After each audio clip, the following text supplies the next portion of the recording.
હું નિલેશ ભાટિયા, માધવ એગ્રો પાણખોખરી. આપણે અત્યારે ખેડૂતને બધાને પ્રશ્ન છે કે મગફળી પીળી પડવી, મગફળીનો ગ્રોથ ન થવો અથવા મગફળીમાં જે નરવાઈ હોવી જોઈએ ન રહે.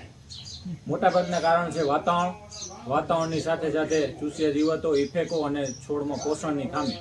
એ પોષણ પૂરું પાડવા માટે આપણે એન્જિન ઓર્ગેનિક કંપનીનું આવશે NXT કરીને આવશે.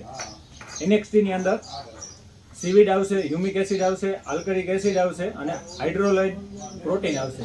એની સાથે સાથે pH મેન્ટેન કરવો, છોડની પોષક તત્વોની લભ્યતા પૂરી પાડવી, વધારવી અને છોડમાં જે પોષણો ઘટે છે એને ચયાપચયની ક્રિયા સાથે છોડને પૂરી પાડવા માટે, જેનો ડોઝ છે 35 થી 40 મિલી 15 લીટર પાણી એટલે કે પંપમાં.